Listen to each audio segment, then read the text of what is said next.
Novo Testamento, lição de número 56.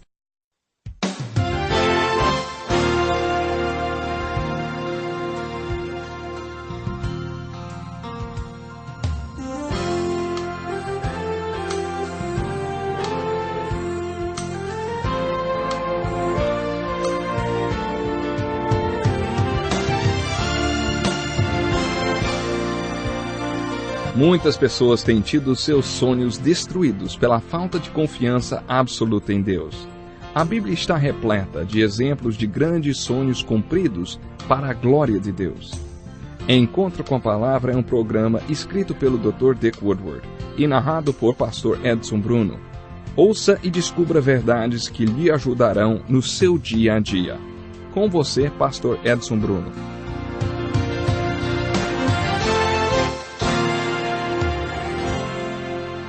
Que ótimo estar aqui para mais um encontro com a Palavra. Você é bem-vindo. Na verdade, é um privilégio estudar a Bíblia e eu estou feliz que você esteja participando conosco. Nosso curso já nos trouxe as cartas do apóstolo Paulo, que escreveu quase metade do Novo Testamento. No programa de hoje continuaremos a estudar a carta de Paulo aos Gálatas. Depois que Paulo pregou o Evangelho na região da Galácia, mestres judeus que tinham se convertido começaram a ensinar que os gentios novos convertidos deveriam manter as leis e as cerimônias judaicas para serem salvos. Eles ensinaram aos Gálatas que apenas crer no Evangelho pregado por Paulo não era o suficiente. Quando Paulo soube que o Evangelho que ele tinha pregado estava sendo deturpado, ele ficou muito bravo. Ele nem esperou que seu escrivão chegasse e começou a escrever a carta de próprio punho. Ele escreve assim: admiro-me de que vocês estejam abandonando tão rapidamente aquele que os chamou pela graça de Cristo para seguirem outro evangelho que na realidade não é o evangelho. O que ocorre é que algumas pessoas os estão perturbando, querendo perverter o evangelho de Cristo. Mas ainda que nós, ou um anjo dos céus, pregue um evangelho diferente daquele que lhes pregamos, que seja amaldiçoado. Como já dissemos, agora repito, se alguém lhes anuncia um evangelho diferente daquele que já receberam, que seja amaldiçoado. Foi assim que Paulo começou a carta aos Gálatas. Conforme ele escrevia, confrontava o evangelho apóstata com o evangelho absoluto. Paulo disse aos Gálatas: quando eu estava com vocês, preguei o Evangelho, salvação por graça, por fé e mais nada.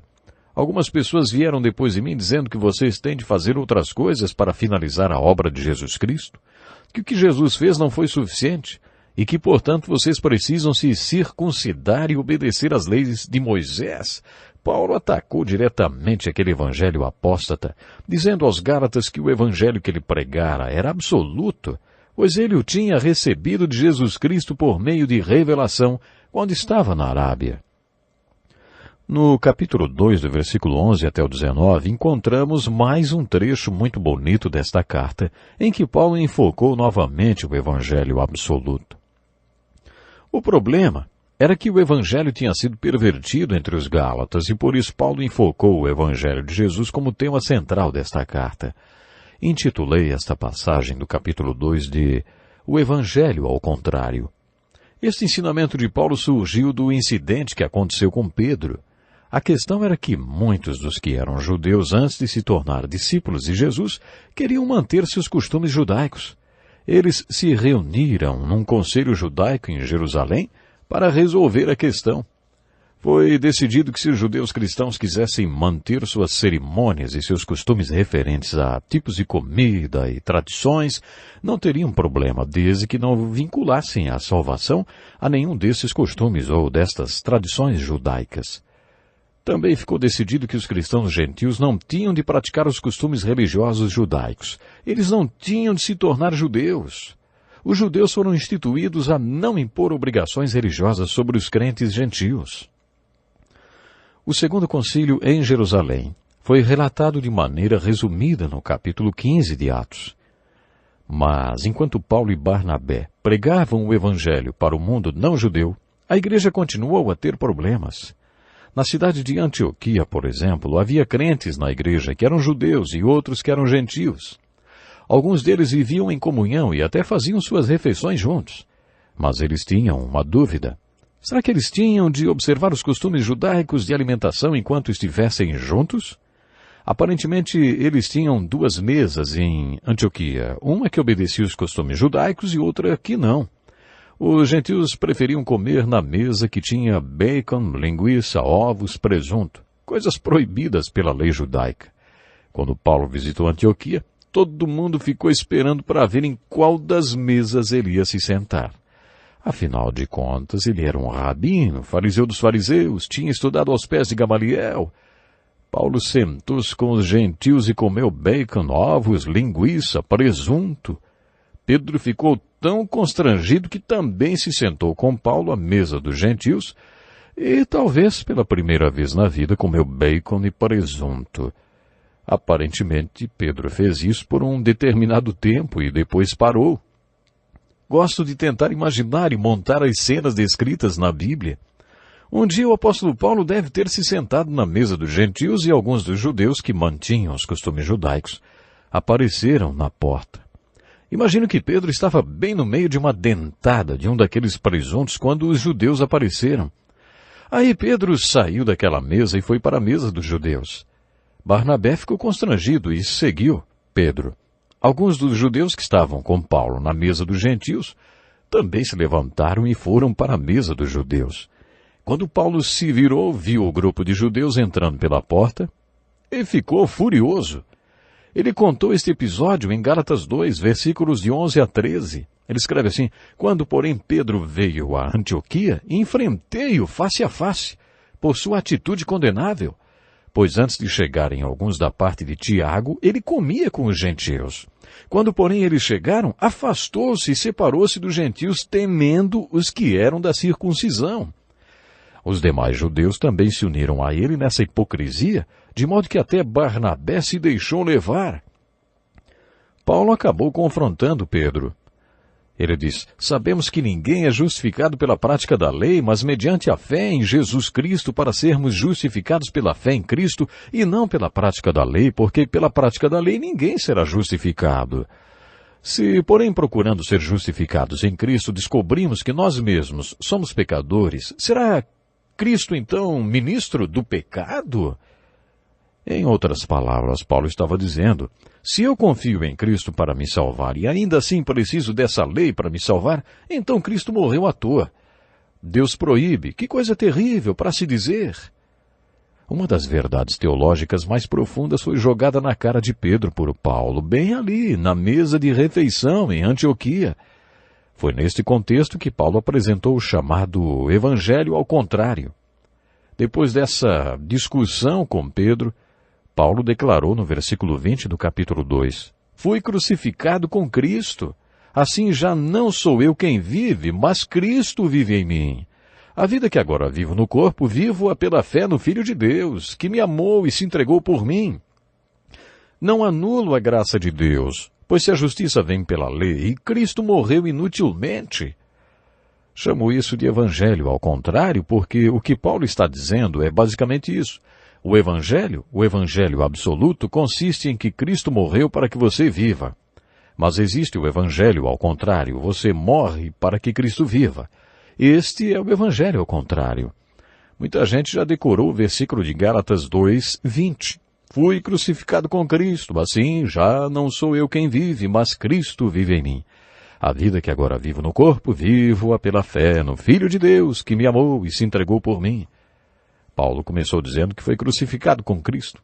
Muitas pessoas aplicam o versículo em suas vidas só até essa parte, e entram em reclusão e vão para mosteiros por causa deste versículo. Mas note bem, ele diz 3 vezes que vive. Na verdade, Paulo não está falando em morte neste versículo, ele está falando em viver, e apresenta 3 razões para viver. A primeira é, vivo pela fé. Encontramos numa frase o resumo da mensagem da carta de Paulo aos Romanos e aos Gálatas. Eu vivo pela fé, não vivo tentando encontrar uma maneira de ir para o céu, tentando cumprir leis e regras impossíveis de serem cumpridas. Eu vivo pela fé em Cristo. Em segundo lugar, vivo porque Cristo vive em mim. Foi o que Paulo pregou. Vocês ainda não perceberam que Cristo vive em vocês e que vocês são templo de Deus? Cristo vive em você e é a esperança de glória. Eu vivo pela fé no Filho de Deus. Eu vivo porque fui crucificado. Esta é uma verdade dinâmica na nossa vida. Agora preste atenção nesse paradoxo. A única maneira de viver é morrer. A única maneira de achar vida é perdendo. É isso que Paulo está dizendo. A nossa vida é como a areia numa ampulheta. Não dá para impedir que a vida escorra, mas você corre o risco de usá-la mal ou derramá-la da maneira errada por causa de propósitos que não valem a pena. Jesus não quer que você desperdice sua vida. Devemos viver glorificando a Deus para Jesus Cristo. Devemos derramar nossa vida onde Jesus nos mandar derramar. Foi isso que Paulo quis dizer quando falou, fui crucificado com Cristo. Ele descobriu que a única maneira de salvar a vida é sacrificando-a. A única maneira de viver é morrendo. Os ensinos de Jesus e de Paulo caminham juntos. Chamei o evangelho de Paulo de evangelho ao contrário, porque o que Paulo está dizendo para Pedro na mesa de jantar é que não somos salvos por causa do cumprimento de lei referente ao que posso e não posso comer. Somos salvos pela fé na morte de Jesus Cristo. Jesus Cristo morreu para que você viva. Este é o evangelho. O evangelho, ao contrário, é você morrer para que possa viver.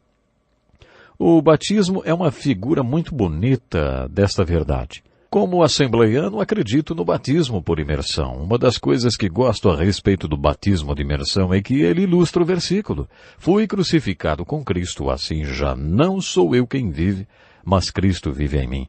A vida que agora vivo no corpo, vivo-a pela fé no Filho de Deus que me amou e se entregou por mim. Quando você afunda na água, identifica-se com a morte de Jesus Cristo. Você está professando sua fé não apenas na morte de Jesus Cristo, para que você tenha perdão, mas também está professando ao mundo que você está crucificado com Cristo. Você está morrendo para suas ambições e planos. Quando você sai da água, você está professando sua fé na ressurreição. Você está declarando ao mundo que você ressuscitou com Cristo. Este é o Evangelho, ao contrário. Cristo morreu para que você viva, e agora você morre para que Cristo viva através de você. O versículo de Gálatas 2:20 é o resumo do livro de Romanos. Quando Paulo disse, vivo-a pela fé, ele sintetizou os primeiros 4 capítulos de Romanos. Depois, nos capítulos 5 a 8, quando Paulo nos mostrou como superar o pecado, ele falou, já não sou eu quem vive, mas Cristo vive em mim. Paulo fez 8 perguntas no capítulo 3 de Gálatas para construir uma argumentação muito forte sobre a justificação pela fé e não pelas obras. Desta forma, ele ensinou que manter a lei ou as regras não salva ninguém. Em sua argumentação, Paulo usa 2 ilustrações. Uma delas é de Abraão. Sempre que lemos sobre fé no Novo Testamento, encontramos o nome de Abraão.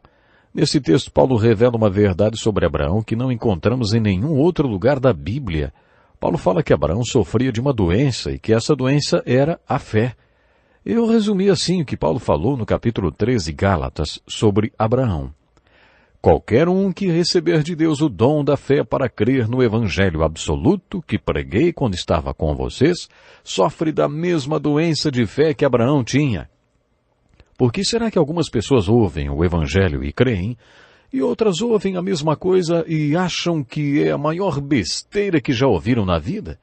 Não é uma questão de ser mais ou menos inteligente, ou de ser iluminado, ou de ser racional.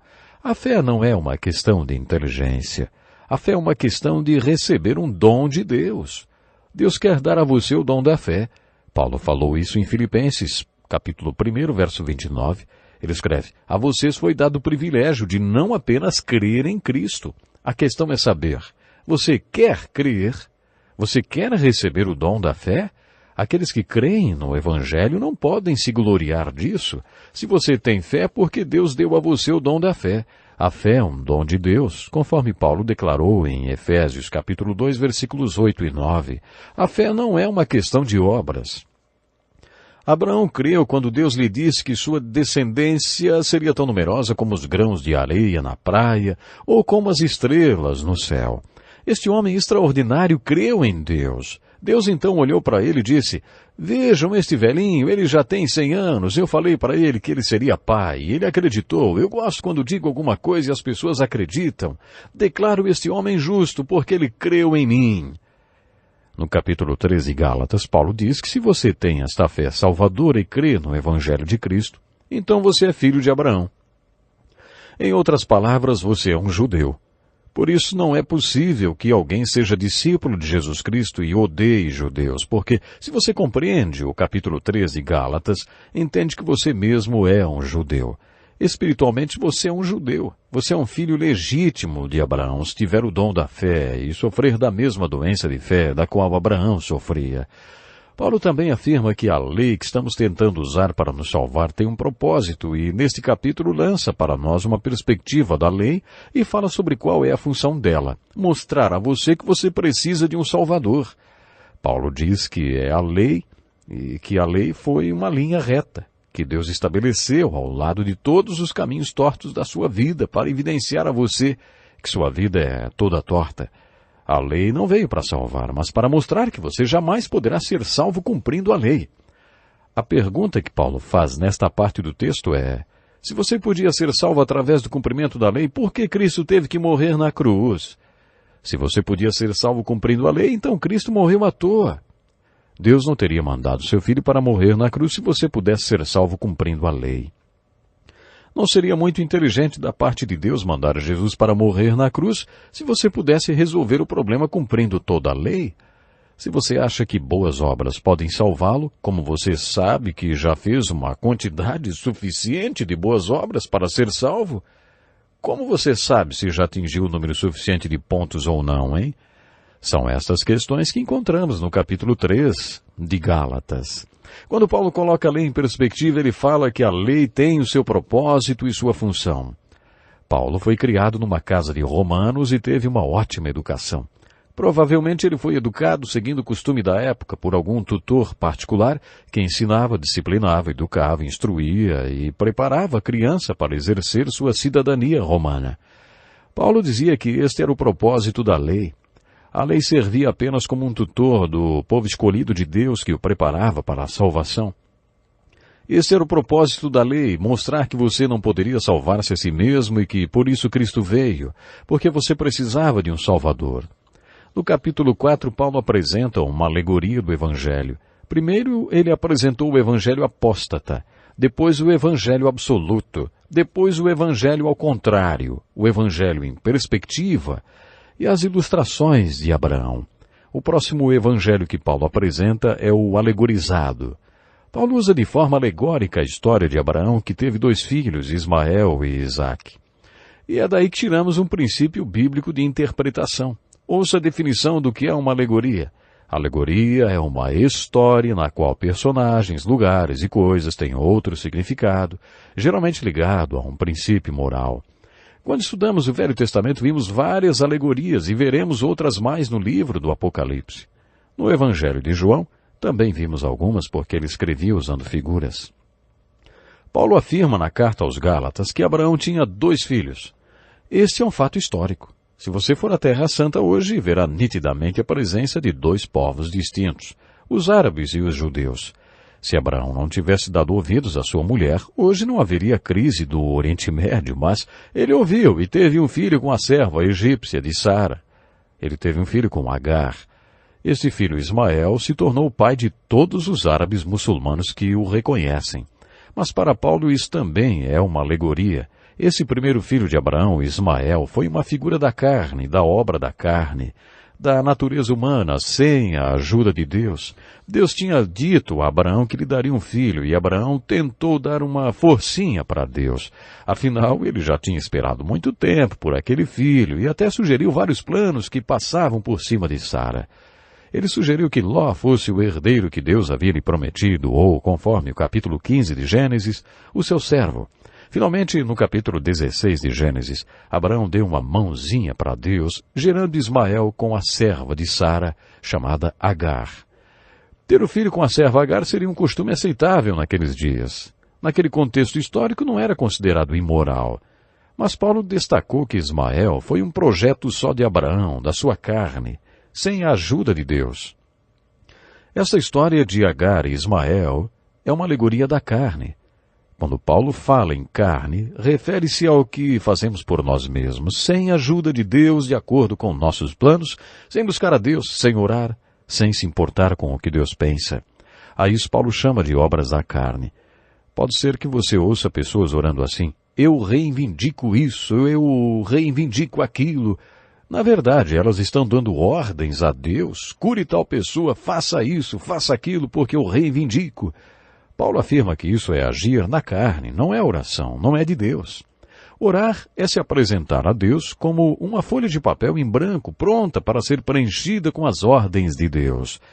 Paulo afirma que nós, os crentes, temos duas grandes forças atuando em nossas vidas, que é a carne e o espírito, uma guerreando contra a outra. Você não para de existir quando recebe o Espírito Santo. Você se lembra que Paulo afirmou 3 vezes em Gálatas 2:20? Eu vivo, eu vivo, eu vivo. Ele disse: eu vivo porque Cristo vive em mim, vivo pela fé no Filho de Deus. Depois Paulo diz que vive porque foi crucificado com Cristo. Quando recebemos Jesus, podemos escolher entre viver de acordo com o que Ele nos manda viver ou viver do nosso próprio jeito. Isso é viver na carne, resulta em obras da carne. Paulo afirma que os 2 filhos de Abraão representam uma alegoria. A história do filho de Abraão com Agar e Ismael é uma alegoria da carne. A história do filho de Abraão com Sara e Isaac é uma alegoria do espírito, porque só Deus poderia fazer com que ela concebesse, porque os dois já eram velhos, avançados em idade, e Sara já tinha passado da idade fértil. O nascimento de Isaac foi um milagre. Quando Deus apareceu a Abraão, ele assegurou que Sara seria a mãe de Isaac. Abraão riu porque não podia acreditar que Deus pudesse incluir Sara neste milagre. Você se lembra do espinho na carne de Paulo? Deus revelou que tinha lhe dado aquele espinho na carne porque não queria que Paulo trabalhasse em suas próprias forças. Isso produziria obras da carne. Deus deixou que ele ficasse fraco para que dependesse totalmente dele e produzisse fruto do Espírito na sua vida e no seu ministério. Esta é a síntese do capítulo 4 de Gálatas. No capítulo 5, Paulo contrasta as obras da carne com o fruto do Espírito. No capítulo 4, ele fez uma alegoria das obras da carne e do fruto do Espírito. Ele apresentou o Evangelho alegorizado. Ele disse que Abraão teve 2 filhos. O primeiro filho é uma alegoria da carne, mas o segundo filho é uma alegoria do Espírito. Paulo disse aos Gálatas e a nós que não fomos salvos graças ao nosso próprio esforço. Nosso próprio esforço não salva ninguém. Deus teve de nos salvar através de Jesus Cristo. O Espírito Santo nos deu a experiência do arrependimento e o dom da fé para que crescêssemos e recebêssemos a salvação de Deus. Esta é a essência da mensagem do Evangelho absoluto apresentado por Paulo na carta aos Gálatas. Infelizmente eu tenho que encerrar o programa agora, mas antes disso seja sincero comigo. Você achava que poderia ser bom o suficiente para seguir um monte de leis e regras e se salvar? Paulo diz que isso é obra da carne, você tem de nascer do Espírito. É Deus quem faz isso, é Ele quem faz isso em nossas vidas. Você já foi salvo milagrosamente por Deus? Se ainda não, fale com Ele. Diga que você quer que Ele o salve do poder do pecado e da morte. E depois escreva para nós contando sobre a sua decisão. Que Deus possa lhe abençoar grandemente. Espero você para o próximo encontro com a palavra. Até lá. Que lição importantíssima. Obrigado, pastor Edson Bruno. Prezado ouvinte, coloque em prática o que você ouviu aqui.